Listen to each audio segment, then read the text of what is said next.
No ar, Radar de Notícia. Conosco no estúdio o ex-secretário de Habitação, aliás, ex-vereador, ex-deputado federal e ex-secretário de Habitação, Orlando Fantazini. Bom dia. Bom dia, Pedro. Bom dia, Rodrigo. Bom dia, Fantazini. Bom dia a todos os ouvintes e aqueles que estão assistindo o Radar de Notícia aqui pela Rádio Imprensa. Obrigado. E só uma parte, informações do incêndio? Continuam as informações, Pedro. Chegou até um vídeo aqui do local, da Martins Júnior, mas a produção me pediu mais um minuto aí para subir o vídeo.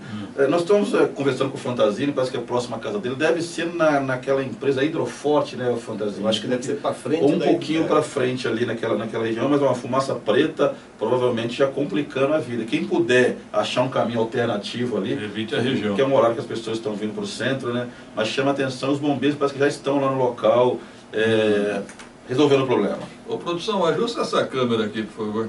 Isso, obrigado. Bom, Fantazini, ex-vereador, ex-deputado federal, ex-secretário de Habitação do governo Almeida. Ele, eu soube da entrevista do atual secretário Fernando Ebas, né? Isso. E você quer fazer algumas observações, é isso? Sem dúvida. Pois não. Primeiro, essa questão do funcionalismo, né? O projeto habitacional dos servidores. Habitacional dos servidores, que foi alegado pelo atual secretário, que o processo estava escorando algum pé de mesa, estava engavetado. Eu creio que ele não tenha conhecimento total dos fatos, né? Mas lamento se ele tem conhecimento total dos fatos, ter feito esse tipo de argumentação, que é muito lamentável. Nós fizemos toda a negociação, com a empresa, tinha um contrato com os proprietários para fazer Minha Casa Minha Vida faixa 1, os recursos foram cortados e eles queriam saber se tinha alguma alternativa. Eu disse para eles que poderia ter uma boa alternativa fazendo um empreendimento direcionado ao funcionalismo público, desde que, né, eles não colocassem no preço os custos, né, de publicidade, o custo de montar o stand e tudo mais, e eles aceitaram. Eles deram entrada no projeto, junto à Caixa, foi tudo aprovado, e tanto que abriram um escritório para atender o funcionário público, próximo à Secretaria de Habitação, para preparar toda a documentação. E nesse ínterim da aprovação do projeto, porque não basta aprovar só aqui na Prefeitura, tem que ser aprovado também na Caixa, um dos proprietários veio a óbito.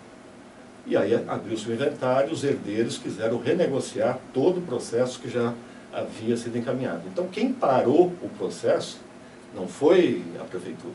Quem parou o processo foi a empresa, em razão do óbito de um dos proprietários. Então a área sempre existiu, a empresa sempre existiu. Nós fizemos o lançamento, um dos proprietários, porque o que faleceu morava, acho que em Pindamonhangaba. Ela esteve presente no dia do lançamento, a empresa esteve presente, os funcionários fizeram questionamentos à empresa, fizeram questionamento à proprietária da área. Quer dizer, então não tem nada de escondido, de bar de mesa, não. Único e exclusivamente, sem a documentação correta, a própria Caixa não leva adiante o processo. Os herdeiros não teriam que cumprir o que foi acordado? Deveriam. Né? Mas poderiam também criar dificuldades. E foi o que fizeram? Fizeram renegociar. E aí, o que aconteceu aí... Mas já não havia um acordo? Havia uma contrato? Uma opção. Um contrato-opção. Né? Que é o que a Caixa exige para poder dar os andamentos. E aí eles quiseram rever. Né? Até porque quem deveria posteriormente assinar seriam eles. Bom, pelo que eu entendi, vocês dois estão certos, porque o negócio está emperrado, mas não por falta de atenção. O negócio ficou emperrado porque houve um óbito... Questão burocrática. Né? Isso. Foi isso? Inclusive, quem muito nos ajudou, inclusive nesse processo, foi o Paulo Carvalho, que era o secretário da STU e hoje é secretário de governo. Quer dizer, o Paulo Carvalho sabe de todo esse trânsito. O que a gente fica chateado é a forma meio irônica, né, de dizer... que houve dissídia, que sortearam, criou só expectativa de direito. Não, nós só fizemos as coisas a partir do momento que a Caixa havia dado o sinal verde para a empresa. Tomara que esse impasse com os herdeiros tenha sido superado. Tomara. Né? Agora vamos falar em relação àquela comunidade Cumbica, Pupuca, não é isso? Comunidade do Popuca. Popuca. Como é que o senhor atuou naquela área lá? O Cuca, ajuda a lembrar aqui que No Cumbica. Sim. A prefeitura, o atual secretário Fernando Evas, disse que encontrou lá a situação também sem qualquer... Cerca de 4 mil famílias, né, Pedro? 4 a 5 mil famílias, segundo o secretário falou. Parece que também estava travado lá, agora que conseguiram avançar um pouco. Então vamos resgatar aqui as histórias, né? Por todas as secretarias, né, tem seus conselhos. Nós tínhamos o Conselho Municipal de Habitação, exigência do governo federal para poder receber recursos. Então, toda a regularização fundiária que foi feita na cidade foi feito através de critérios que o Conselho Municipal de Habitação adotou, publicado em Diário Oficial, levando em consideração áreas de riscos, áreas mais graves e tudo mais. Então, os recursos que nós tínhamos, nós seguimos fielmente a decisão do Conselho Municipal de Habitação. Tem muita gente que não gosta não de conselho. Fala assim, não, eu resolvo. Não eu resolvo. Então, uma legislação tem que ser cumprida. E os membros do conselho é que definiram. Isso tudo tem processo. Então é muito fácil você chegar e falar as coisas, né? Como nós tiramos o rádio. Não, quem tirou o rádio Sulta fomos nós. Foi o governo do prefeito Almeida que tirou o rádio Sulta. Quem negociou a favela da Fiat fui eu. Né? Então não foi o atual governo. Quem deixou 5 mil unidades prontas para ser entregue e não foram entregues até hoje, fui eu que deixei as 5 mil. Vai entregar agora o Triunfo? É da minha gestão. Contrato, aprovação, e deixei pronto. Faltava só a empresa regularizar a documentação. Então, Pedro, o maior programa habitacional da história dessa cidade foi do governo de Sebastião Almeida. 15 mil unidades habitacionais. Baixa renda. Nós trouxemos mais de 2 bilhões de reais da Caixa em investimentos no Minha Casa Minha Vida para faixa acima da faixa 1. Quer dizer, toda essa ação que foi feita na cidade, ela foi feita pela gestão do prefeito Almeida. O que se entrega hoje é o que nós deixamos prontos lá atrás. Até porque não daria tempo. Então é muito fácil, a criança é bonita, é minha. A criança é feia, é do governo passado. Aí também eu acho que a gente tem que ser um pouco coerente. O senhor quase se traiu, né? O senhor quase falou PT, né? Mas tudo bem. O Rony do Santa Cecília, por que parou a construção de 120 apartamentos no bairro Santa Cecília? Então, tem que conversar com o atual governo, né? Porque nós deixamos a área... o que aconteceu no Santa Cecília? Santa Cecília era PAC. Né? Chegou num período era PAC. E aí os recursos se esgotaram dos contratos. Aí nós pegamos uma área lá, onde era para ser uma praça, fizemos uma negociação com o Ministério da Cidade e trocamos para fazer...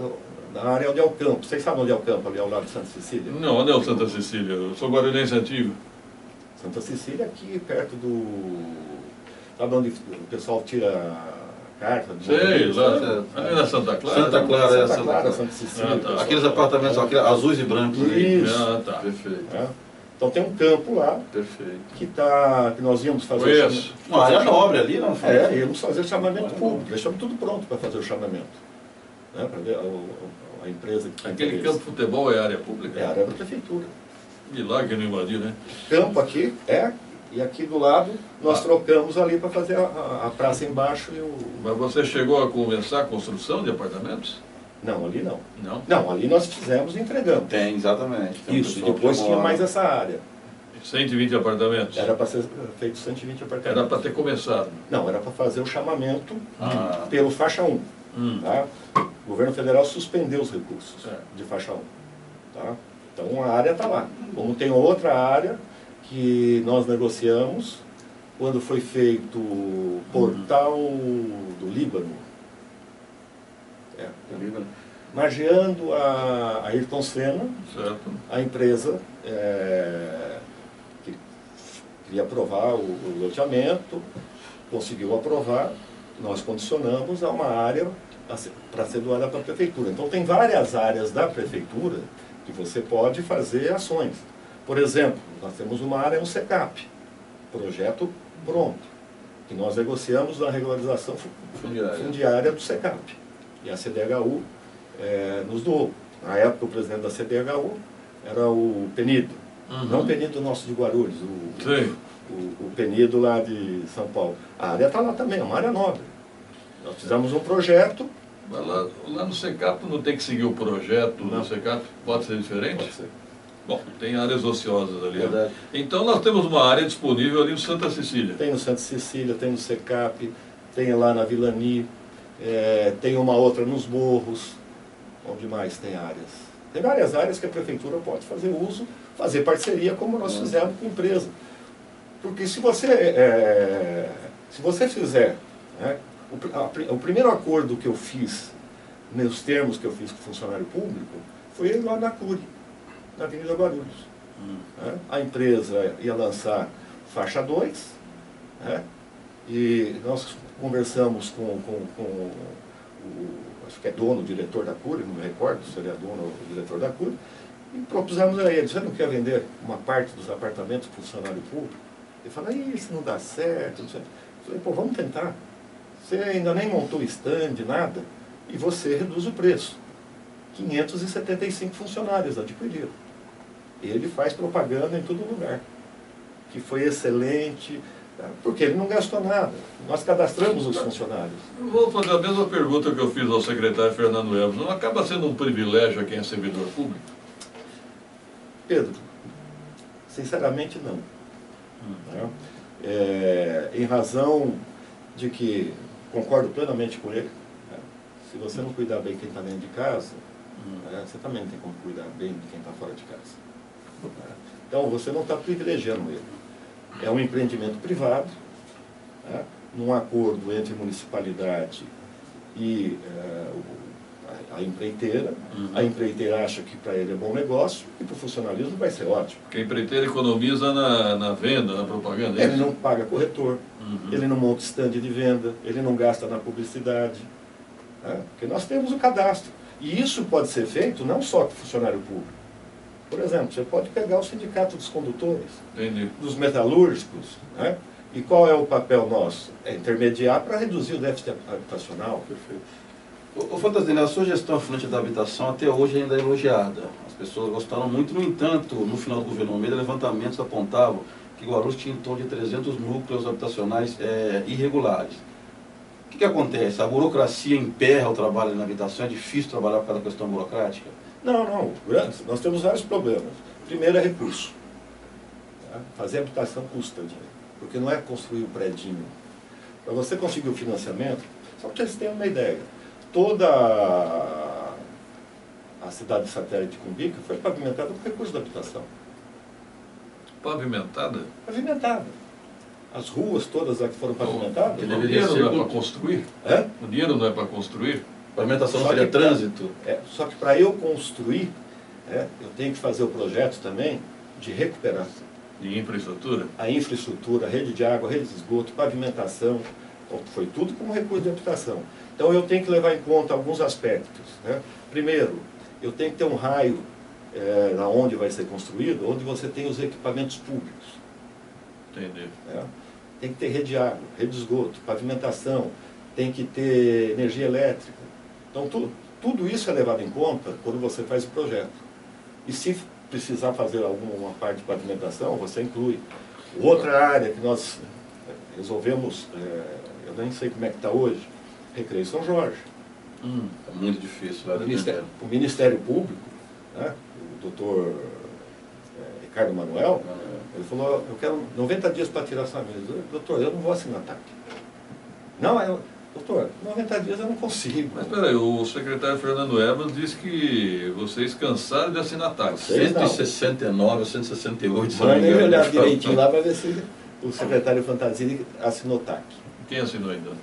Anteriormente, a política era fazer TAC e assinar.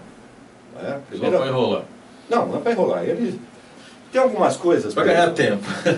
Tem algumas coisas que... Mas foi no governo do Eloy? Também. Teve no governo do Eloy, teve no governo do Almeida, teve alguns TACs que o pessoal assinava. Ele dizia: eu não vou assinar. Primeiro, o senhor quer as coisas corretas, não quer, doutor Ricardo? Não, tem que ser. Então, por que eu vou mentir para o senhor que em 90 dias eu tiro as famílias? Quem era o secretário de habitação do Eloy? Não lembro. Acho que foi a Dilson Valente, foi a vereadora da Assembleia de Deus, como é que era o nome dela? Helena César. O Val. Tudo isso? Era o PC, Tá bom. foram esses A Dilson Valente foi vereador também. Foi vereador, não, menos o Val não foi vereador, né? Os outros dois tinham sido vereadores. Tá ok. Agora só uma pergunta, Fantasini. Quando você fala em projeto habitacional, vem à mente aqueles apartamentos modestos, etc. Não seria possível fazer um loteamento? Muito caro. É? O grande problema que você enfrenta nas grandes cidades é o custo do metro quadrado. Se você fizer casa térrea, o dinheiro que você vai pagar, o custo é muito altíssimo pelo metro quadrado. Então, por isso que verticalizar. Mas nas regiões mais periféricas não seria viável? Caríssimo. Não fecha a conta. Mas nós temos áreas enormes lá para lá de Bom Sucesso. Vai ver o preço. Não dá para fazer um loteamento popular? Nós tentamos. Ficaria mais em conta para a prefeitura, né? É. Apenas medição de área, essas coisas e tal. Não é mais em conta não, porque o custo é alto. É muito alto o custo do metro quadrado. E quando se sabe que tem interesse, Cresce o valor. Logo que eu cheguei, eu me recordo que o preço do metro quadrado, lá na região do Pimentas, estava 95, 100. O programa Minha Casa Minha Vida foi para 300. E o cara, não, eu quero tanto. Ou você paga ou não tem nada. Né? Só uma última informação. Nós deixamos um projeto pronto de urbanização da Vila São Rafael. Ali é enorme, hein? Não era só... Aí conseguimos trocar o Ministério por uma regularização fundiária. Né? Por quê? Porque você não tem espaço para fazer unidades suficientes para realocar todo mundo. Então, depois de um estudo muito bem elaborado, os funcionários de carreira da Secretaria, se você quiser, uma hora que você quiser, eu tenho o projeto pronto, te mostro, né? E 2 áreas lá que nós podíamos verticalizar. Foi a primeira cidade que conseguiu a verticalização com o elevador, junto ao Ministério. Algumas cidades disputavam, Diadema, São Bernardo, foi Guarulhos que conseguiu. Projeto, não sei o que fizeram com eles. Recentemente o pessoal de São Rafael estava reclamando que a prefeitura perdeu recursos do governo federal para a implantação de urbanização lá na região. Pois é.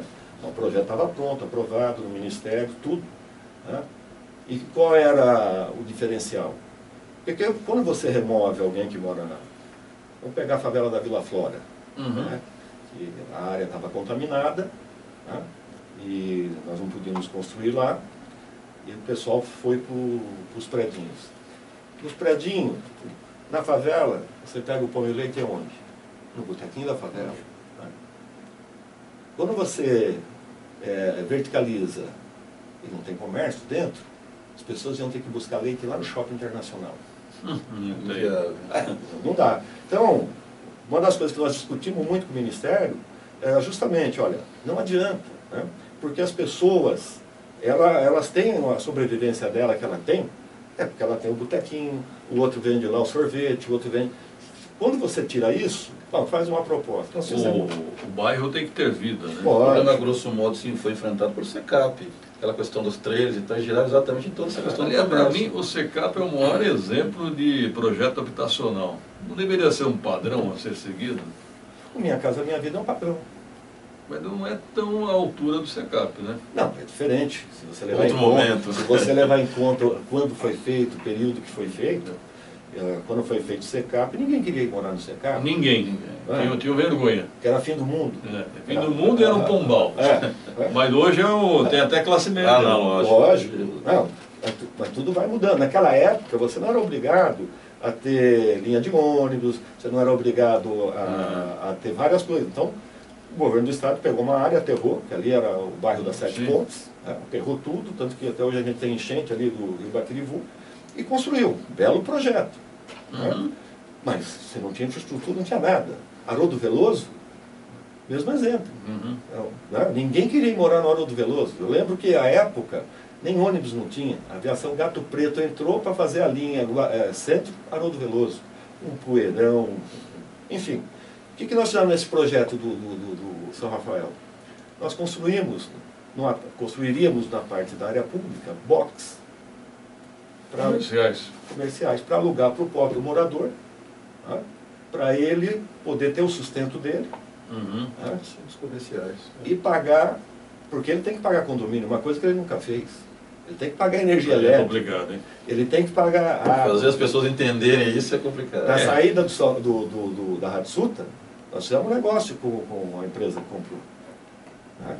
Eles tiraram as famílias, eles que tiraram, né? E nós exigimos dele uma área de 500 metros quadrados ali na região para poder fazer um local, porque grande parte dos moradores da Hatsuta vivem do quê? Reciclagem. Ele pode reciclar. Entendi. Amontoar. Então, o proprietário não conseguiu achar uma área documentada, mas depositou dinheiro no fundo municipal. Então, quando eu saí, ficou muito dinheiro no fundo municipal também, de habitação. Tá? Nós fizemos um relatório, passamos para o governo, quisemos, no primeiro momento, dialogar com o primeiro secretário, que se recusava a conversar conosco. Tá bom. Tá? Eu acho que uma transição, o que a gente tem que aprender, que a disputa eleitoral termina no dia da eleição. Quem foi o primeiro secretário? Foi o Tenório? Tenório. Você recusou a conversar? Não quis conversa. Coisa feita, né? Assim, Tenório, ele tem alguns... E ele está no governo, hein? Exatamente. Tenório, sindicalista. Quer conversar, conversa. Não quer conversar, mas teve uma equipe de transição, que uma moça... Que era a Elaine e o Veroni, que era, acho que... Eu sei, agora também Acho que foi secretário, acho que ele foi para Bauru no começo, eu não sei. Era o Vômero. Vômero, isso. Vômero. E fomos lá, expusemos tudo para eles, explicamos tudo. Falei, olha, nós estamos à disposição, se o secretário quiser dialogar conosco. Tal. O que chateia é que se recusa a conversa e depois faz ilações. Entendi. Né? Isso é extremamente... Me permite uma última pergunta, não tenho nada contra o Fernando Evas. Eu não conheci muito o pai dele, que era o Heraldo Evas, que era secretário de Não, Newton Evas. Newton Evas, que era... Secretário de administração. Estou trocando os pais aqui. Então, eu só achei assim, um pouco deselegante a forma como foi colocada. Né? Estava escorando um pé de mesa, engavetado, que não é verdade. A minha resposta rápida, Fantazini, por que no governo PT Guarulhos não aderiu à Cidade Legal do Estado? Porque nós temos o programa Minha Casa Minha Vida, ele facilita muito mais a regularização fundiária. Isso foi disputa assim com vereadores na Câmara que queriam de todo jeito Cidade Legal em Guarulhos. O que acontecia? Para eu regularizar pelo Cidade Legal, eu tinha que fazer tudo, 5 pastas e mandar para eles falarem assim, pode mandar para o cartório. Eu fazia uma única pasta, mandava para o cartório e o cartório registrava. Era mais prático. Então, praticidade. E mais, você vai preparando os técnicos na cidade. Nós regularizamos mais de 6 mil lotes no município, que nunca foi feito. Fizemos o acordo da Anita Garibaldi, você sabe disso, Pedro. Duras penas, o Almeida sempre foi uma questão de honra. Até o final do governo deixar um acordo. E você sabe quem era o proprietário? Cláudio Malva Valente. Isso é forte, hein? Difícil de negociar com ele, né? Mesmo assim, 5% de tudo que arrecadar na venda dos lotes vai para o Fundo Municipal de Habitação. Cláudio Malva Valente, isso é uma lenda em Guarulhos. Então, tudo que foi possível ser feito, se fala muito assim, tem muita gente em área... 50% de todas as unidades, o prefeito podia indicar, nós indicamos todas as áreas de risco da cidade. Além dos 50%, os outros eram sorteio. Me diga uma coisa, há um mistério até hoje. Quem pegou a área da Hatsuta? Olha, eu vou te falar quem negociou conosco. Era o advogado dos proprietários, o advogado da Steiner. Da Steiner? Esqueci o nome dele. Esqueci o nome dele. Que ele que representava mas não sei quem é, porque... Qual é o segredo dessa... Eu também não sei. Porque a negociação não foi conosco, foi com o BNDES. Entendi. Então o advogado que vinha diz, olha... Mas a área está lá limpa? Murada, tudo. Não foi feito Não foi feito nada. Só para concluir, desculpa, faz tanto tempo que eu não venho aqui falar com você. O outro aspecto que a gente tem que lembrar é o aspecto de que, por vezes, e aí o Fernando falou aqui, não depende só da habitação. você depende de SDU, você Sim. depende de meio ambiente, Obras. você depende Serviços públicos. você depende de todo mundo. Para sair isso, eu apurrinhava a vida de todos os secretários. Porque não é a prioridade da pasta dele, a prioridade da pasta dele é outra. Era a prioridade da habitação. Né? Então, o Paulo Carvalho, meu amigo, gosto muito do Paulo, a gente tem, desde a época da Câmara, excelente relacionamento, temos divergência na visão política, mas que é salutar para a democracia. O Paulo dizia assim, não, vou botar um cartão de ponto aqui para você. Mais prático. Para de militar. Então, é difícil, não é fácil. Né?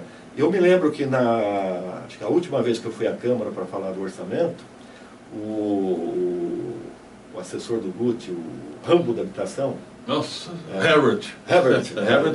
Ele foi lá, não fez nada, tá, olha, o Herbert, eu, com toda a sinceridade, eu torço para que vocês façam muito mais do que nós fizemos.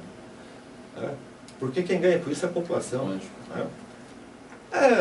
Então, o que eu falo, a gente vai deixando 1.000 unidades, 1.046 unidades para o funcionalismo. Fizemos 15 mil unidades, você acha pouco?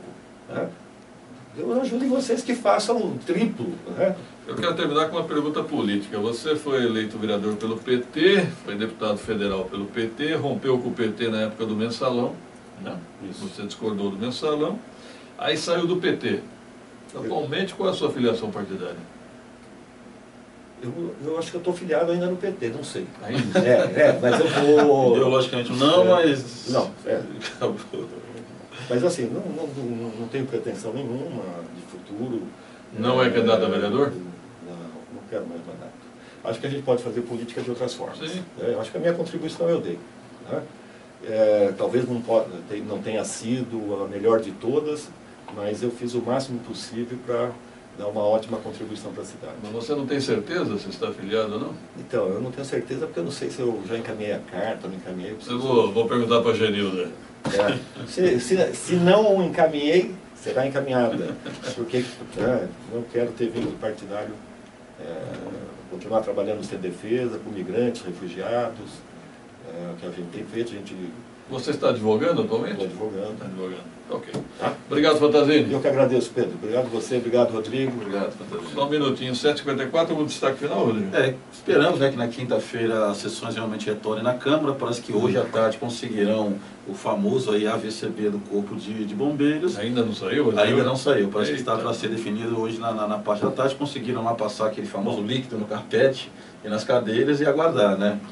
Bom, alguns destaques. A vereadora Genilda, presidente do PT, informou ontem que obteve uma decisão judicial que impede contratação emergencial novamente para o aterro de Guarulhos. Isso indica que deverá haver uma licitação. Uma licitação. O que mais está acontecendo aí nos bastidores? O candidato João Dória deverá vir a Guarulhos sábado. Parece que foi tensa a reunião, hein? A tensa reunião entre os tucanos e os democratas. Rapaz, eu acredito. Mas já que você falou em Tucano, ontem nós tivemos em Guarulhos também o prefeito de Santo André, Orlando Morando, São Bernardo do Campo. São Bernardo do Campo, ele e a esposa, né, estiveram visitando a Associação ONG Ipanema ali na Vila Barros, associação que tem o apoio da vereadora Carol Ribeiro. O Eli Correia e a sua esposa também estiveram num evento significativo, um dia chuvoso aqui em Guarulhos. E o destaque final, né? Na sexta-feira à noite houve uma espécie de paralisação na HMU. Tanto se falou em fake news. O que aconteceu? Houve uma discordância de prazos lá de contrato. Então, mas a relação entre a Prefeitura e o Instituto Gerir já realmente degringolou, viu? A Gerir, de certa forma, está usando os funcionários uma espécie de lockout para pressionar a Prefeitura. É um casamento que já era, pode até seguir com fachada, mas quando é fachada é pior. E já que estamos falando em saúde, né, Pedro, uma carta que circula aí dos médicos da psiquiatria do HMU também, ligados a Gerir, que... Uma carta estranha, porque ela foi divulgada no dia 5 com data dia 6. Foi feita para vazar, né? Exatamente. Foi feita para vazar, cara. Supostamente um pedido de demissão em massa, vamos ver se concretiza, né? Eu acho que foi mais um blefe. Pode ser, pressionar a Gerir. Como a Gerir usou os médicos para pressionar a Prefeitura, Exato. agora os médicos estão usando esse artifício para pressionar também. A Prefeitura está refém desse Instituto Gerir. Difícil de digerir. E curiosamente fez um novo contrato emergencial com a Gerir, esse de 30 dias apenas. Ou seja, a prefeitura pode estar aí já pensando... Ah, eu acho que já era. Não, já era, o casamento já não tem mais. Agora, eu fico 30 dias, dá para fazer Não dá. A licitação em 30 dias é impossível. Bom, final da edição de hoje. Tenham todos bom dia, obrigado pela audiência. Estaremos de volta amanhã, se Deus quiser, a partir das 7 horas. Até lá.